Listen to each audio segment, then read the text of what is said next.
Hello, my cuties. How y'all doing on this Monday? I know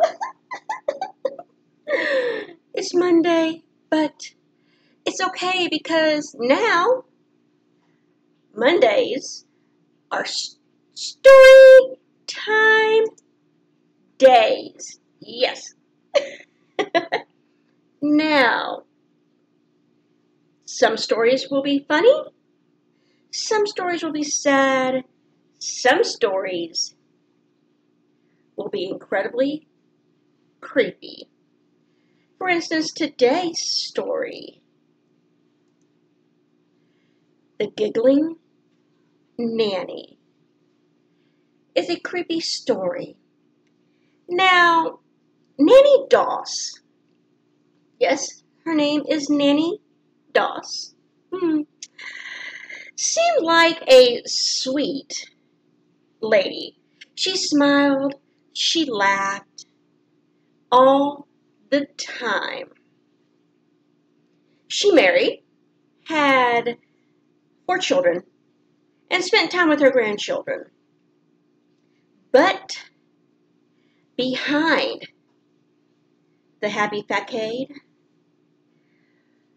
was a trail of death and murder that lasted from the 1920s to 1954. It was then that Nannie Doss confessed to killing four of her 5 husbands, and authorities believed she may have killed many of her blood relatives as well. Now, Nannie Doss's story begins with her birth and to family farmers. In 1905, in Blue Mountain, Alabama, instead of going to school, all 5 of Jim and Louisa Hazel's children stayed at home to work on household chores and the farm. Now, at age 7, Nannie suffered a head injury while riding a train. The head injury changed her life forever. By the time she was a teenager, Doss dreamed of living an idyllic life with her future husband, reading romance magazines, especially the Lonely Hearts columns, took much of the young lady's spare time. Perhaps she used the romance magazines as an escape from her abusive father, while her mother turned a blind eye. Then the marriages began. At the age of 16, Nannie Doss wed a man she had only known for 4 months. That's right, 4 months. Charlie Braggs and Doss had 4 children together. From 1921 to 1927, the marriage fell apart at that point. The happy couple, yeah, they were happy, lived with Braggs' mother, but she had the same abusive type of behavior that Doss's father had. Perhaps it was her mother-in-law that kick-started Doss's murdering spree.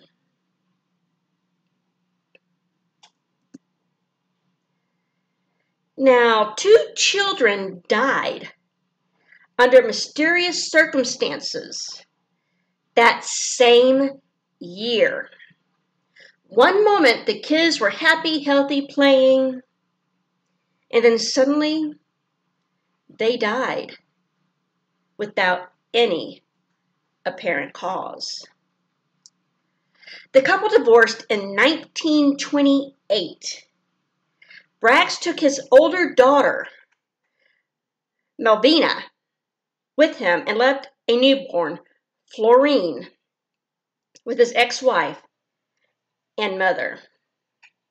Now, just a year after the divorce, Doss married her second husband. He was an abusive alcoholic from Jacksonville, Florida, named Frank Harrelson. The two met through Lonely Hearts Calm. Harrelson wrote her romantic letters, while Doss responded with racy letters and photos. Now, despite the abuse, the marriage lasted 16 years until 1945. During this period, Doss likely killed her newborn granddaughter a few days after birth by using a hairpin to stab the brain. A few months after the granddaughter's death, her 2-year-old grandson Robert died of asphyxiation while in Doss's care. These 2 kids belonged to the oldest daughter, Minerva, Doss's older child with Braggs. Now, Harrelson was next on the murder list. Following a night of drunken revelry at the end of World War II, Doss mixed a secret ingredient into his hidden jar of moonshine. He was dead less than a week later on September 15th, 1945. Now, people assumed he died of food poisoning. Meanwhile, Doss collected enough life insurance money from Harrelson's death to buy a plot of land and a house near Jacksonville. Now, Arlie Lanning of Lexington, North Carolina, died in 1952, several years after he responded to, again, a Lonely Hearts column. Classified ad placed by Doss, playing the doting wife. Doss added poison to one of Lanning's meals, and he died shortly thereafter. Now, he was a heavy drinker, so doctors attributed the heart attack to alcohol. Now, Richard Morton of Emporia, Kansas, was Doss's next true love. Although he spent a lot of time with other women while married to Doss. However, Doss would not discover this just yet. Not yet. Because she was distracted by other matters. Now, Doss's mother needed a caretaker after she fell and broke a hip in 1953. after her father passed away. The woman died suddenly, and without warning, a few months after Doss agreed to take care of her.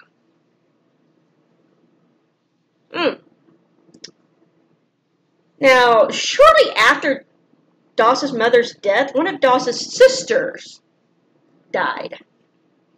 Suddenly, after having contact with Nannie. Now, Doss was too consumed with her mother's death, or her mother's health, to find out about Morton's affairs. So he kind of got away with it for a little bit. But after she took care of her mother and sister, she turned her full, undivided attention to her cheating husband. He died under mysterious circumstances. Now, Nannie Doss's final victim was Samuel Doss, the last husband of Tulsa, Oklahoma. He was neither a drunk nor abusive. So, why? Why, Nannie? Why? He simply made the mistake of telling his wife that she could only read magazines. Yeah, she could only read magazines or watch television shows that were for educational purposes. She laced a prune cake with poison. Now, Samuel Doss spent a month recovering in the hospital a few days after he got home. Poison-laced coffee finished him off. Now, this is where Nannie Doss made a mistake. This is where she made the mistake, cuties. The doctor who treated her fifth and final husband had suspected foul play during his month-long hospitalization, but he had no proof. So the doctor convinced Doss, who was to receive two life insurance benefits after the fifth husband's death, to let him perform the autopsy. The physician said it was a good idea because the autopsy would save lives. Now, the doctor found a huge amount of arsenic, which was in great supply back then, in Samuel Doss's body, and alerted police. Nannie Doss was arrested in 1954. Now, she soon confessed to killing 4 of her 5 ex-husbands, but not her family members. Now, authorities exhumed some of Doss's previous victims and found extraordinary amounts of arsenic or rat poison in their bodies. It turns out that a common house ingredient at the time was a potent way to kill people, and without anyone suspecting a thing. The grinning Nannie's calling card was to poison her loved ones with drinks or food spiked with huge amounts of poison. In all, authorities suspected she killed as many as 12 people. 12. Most of whom were blood related. Doss blamed her murderous escapades on her brain injury. Let me know what y'all think in the comments below. Meanwhile, journalists gave her the nickname Giggling Granny because every time she would tell the story of how she killed her late husbands, she laughed. Now, Doss even had a surprising motive, believe it or not, for killing her male companions. She wasn't after the insurance money. In her own words, Doss's romance magazines had a profound effect on her psyche. I was searching for the perfect mate, the real romance in life. When one husband became too much, Doss simply killed him off and moved to the next love. Or victim, that is. Since most of her husbands had other underlying health issues, such as alcoholism or heart conditions, doctors and authorities never suspected a thing. Now, Nannie Doss died in prison in 1964 while serving a life sentence for the murder of her last husband.